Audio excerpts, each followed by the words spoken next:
सोचिए, दिल्ली के Lal Qila metro station के पास एक जोरदार धमाका होता है और पूरा देश हिल जाता है।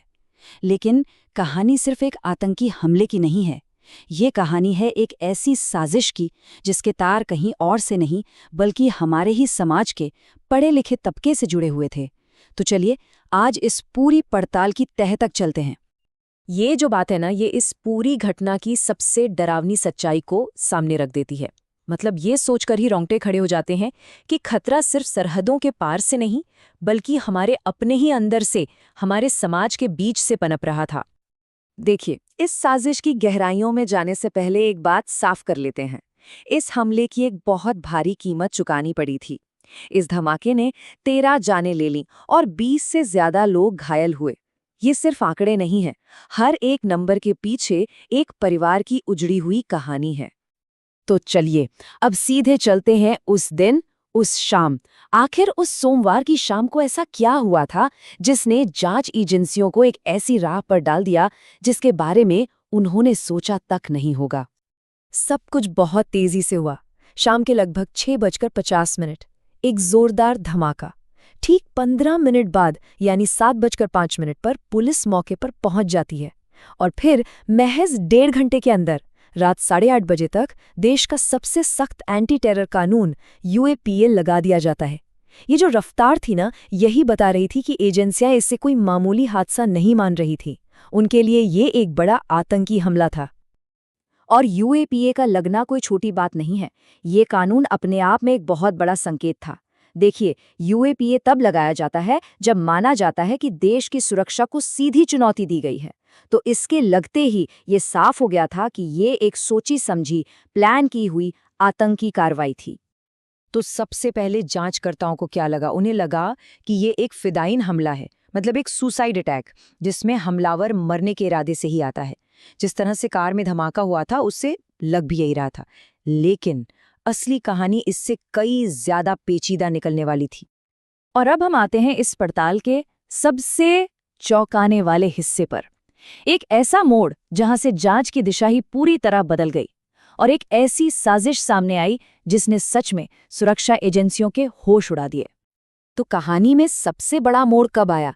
जब दिल्ली धमाके के तार सीधे जाकर जुड़े पास के शहर फरीदाबाद से। बस यही वो एक कड़ी थी जिसने एक बहुत बड़े नेटवर्क का पर्दाफाश कर दिया।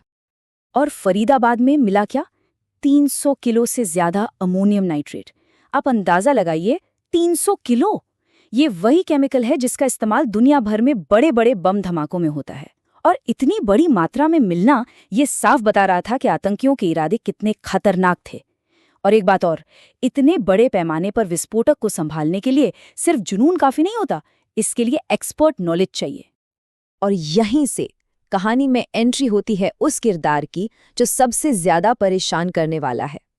एक ऐसा शख्स जिसकी पहचान ने आतंकवाद को लेकर हमारी पूरी समझ को ही चुनौती दे दी।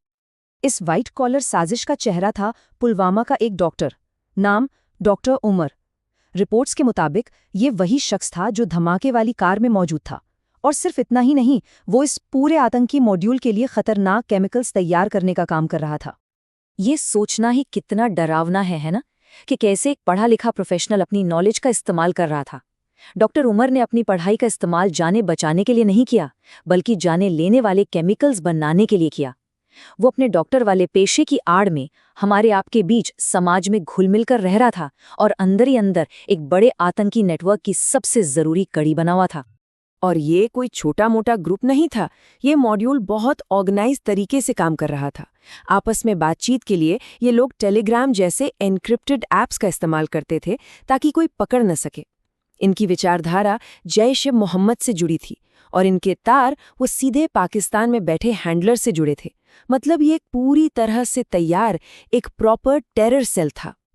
अगर आपको लग रहा है कि कार बॉम्ब धमाका ही सबसे बुरी खबर थी, तो रुकिए, कहानी यहीं खत्म नहीं होती। क्योंकि जैसे जैसे जांच आगे बढ़ी, एक और भी ज्यादा खौफनाक साजिश की आहट सुनाई देने लगी। अब जांचकर्ताओं के दिमाग में एक ही सवाल घूम रहा था। क्या ये धमाका सिर्फ एक ट्रेलर था? क्या ये सिर्फ ध्यान भटकाने के लिए किया गया था? क्या असली निशाना कुछ और था? और जो जवाब सामने आ रहा था वो सच में बहुत ही ज्यादा चिंताजनक था। जांच में जो सबसे बड़ा डर सामने आया वो ये था कि ये मॉड्यूल दिल्ली पर एक बायोलॉजिकल अटैक यानी एक जैविक हमला करने की तैयारी में था। अब सोचिए, ये वो खतरा है जिसकी हम कल्पना भी नहीं कर सकते। एक कार बम की तबाही तो फिर भी एक सीमित इलाके तक रहती है, लेकिन एक जैविक हमला वो तो एक अदृश्य दुश्मन की तरह होता है, जो हवा और पानी में घुलकर चुपचाप फैलता है और हजारों नहीं लाखों लोगों को अपनी चपेट में ले सकता है। इस जैविक हमले का खतरा कितना बड़ा था, इसका अंदाजा आप इसी बात से लगा सकते हैं कि देश की सारी टॉप एजेंसियां एक साथ एक्शन में आ गईं। NIA यानी नेशनल इन्वेस्टिगेशन एजेंसी, जो पूरे देश में फैली साजिश की जांच कर रही थी, NSG यानी नेशनल सिक्योरिटी गार्ड, जो विस्फोटकों का फोरेंसिक एनालिसिस कर रही थी, और दिल्ली पुलिस, जो लोकल टेरर सेल की कमर तोड़ रही थी। मतलब ये नेशनल सिक्योरिटी के लिए एक बहुत बड़ा खतरा था। और इसका असर सिर्फ दिल्ली तक सीमित नहीं रहा। इस खुलासे के बाद दिल्ली के साथ साथ मुंबई और पूरे उत्तर प्रदेश जैसे बड़े शहरों और राज्यों में भी हाई अलर्ट जारी कर दिया गया। जाहिर है, सुरक्षा एजेंसियां कोई भी चांस नहीं लेना चाहती थीं। ये पूरी घटना हमें एक बहुत ही असहज, एक बहुत ही मुश्किल सवाल के सामने लाकर खड़ा कर देती है। एक ऐसा सवाल जो हमारी सुरक्षा की पूरी सोच को ही हिलाकर रख देता है। तो इस पूरे पड़ताल का सबसे बड़ा सबक क्या है? सबक ये है कि आतंकवाद का चेहरा बदल रहा है। खतरा अब सिर्फ बाहरी नहीं है, वो अंदरूनी है, और वो पढ़ा लिखा है। दुश्मन अब सिर्फ सरहद के उस पार नहीं है, बल्कि हमारे ही समाज के अंदर पढ़े लिखे प्रोफेशनल लोगों के भेस में छिपा हो सकता है। और ये एक बिल्कुल नई और कहीं ज्यादा गहरी चुनौती है। और आखिर में हम बस इसी एक सवाल के साथ रह जाते हैं कि हमारे अपने ही बीच रहकर ये साजिशें आखिर कब तक पनपती रहेंगी। ये एक ऐसा सवाल है जिसका जवाब सिर्फ सुरक्षा एजेंसियों को नहीं, बल्कि हम सबको, पूरे समाज को मिलकर ढूंढना होगा।